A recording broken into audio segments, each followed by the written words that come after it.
Some nations build walls. Others build illusions. For decades, Pakistan presented itself as a victim of terrorism. But behind that mask was a different story. A story told not in press conferences, but in blood. In broken cities. In 5 moments where denial couldn't bury the truth. Let's walk through those 5 moments. Because remembering is no longer an option. It's a responsibility. The first moment, Abbottabad, where silence screamed loudest. May 2, 2011, Osama bin Laden. The world's most wanted man, the mastermind of the 9/11 attacks. For a decade, the United States hunted him. From Afghanistan's caves to deserts and tribal regions, every lead turned cold. Until one day, a single courier's name opened the door to a stunning truth. Bin Laden wasn't hiding in some remote mountain pass. He was living in a custom-built, high-walled compound in Abbottabad, a quiet garrison town in Pakistan. And not just anywhere, but a short walk from the Pakistan Military Academy. When US Navy SEALs flew in and killed him in a secret mission, the world was stunned. Pakistan wasn't just unaware. They were suspiciously close, too close. No alarms had been raised, no questions asked, no action taken. The US didn't even inform Pakistan before the operation. Why? Because they believed someone might tip him off. That moment broke the trust. And it raised a darker question: was Pakistan sheltering terror deliberately? The second moment, Mumbai, the night innocence was executed. November 26, 2008, 10 men boarded a boat in Karachi. They crossed the Arabian Sea, armed with AK-47s, grenades, and GPS coordinates. Their mission: to paralyze a city and shock a nation. Mumbai. They walked into train stations, 5-star hotels, cafes, and synagogues. And for 3 days, they executed people, civilians, tourists, children. 166 lives were lost. What made this attack different was the scale of its planning. Phone records showed handlers directing the terrorists from Pakistan in real time. One terrorist, Ajmal Kasab, was captured alive. He spoke. He confessed. He pointed directly at Lashkar-e-Taiba, a Pakistan-based terror group. The Indian government provided irrefutable evidence. The world agreed. But Pakistan? They denied it all. No camps. No handlers. No knowledge. Even as the world condemned the act, Pakistan's silence spoke louder than any statement.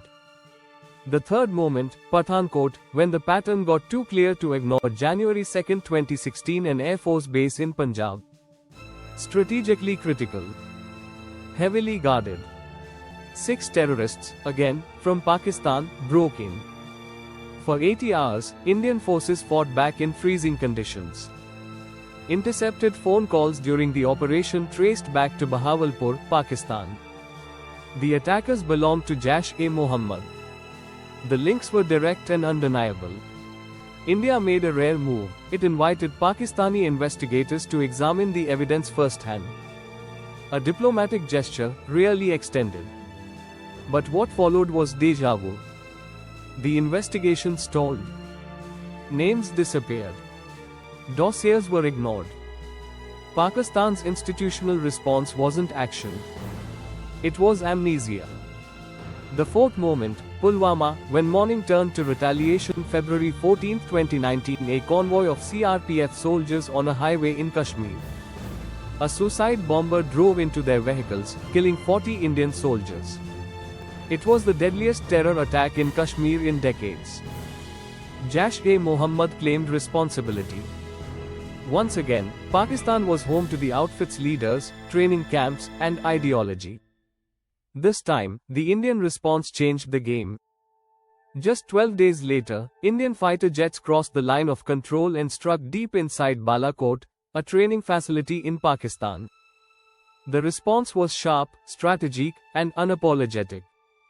It was no longer just about diplomacy.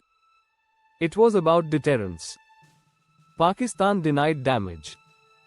But global media outlets and satellite images told another story. The world began to understand this wasn't about isolated incidents.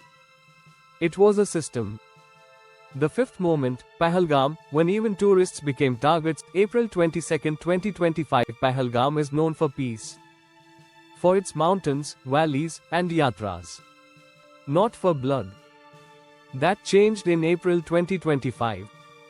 An IED explosion targeted a group of Indian tourists, including women and children. 26 civilians died. There was no military objective. Just maximum civilian damage. The goal was psychological, to strike fear in the heart of peace itself. In the days that followed, investigations pointed, again, to Pakistan-based groups. India responded with restraint, but it didn't remain silent. A targeted counter-offensive was launched within days.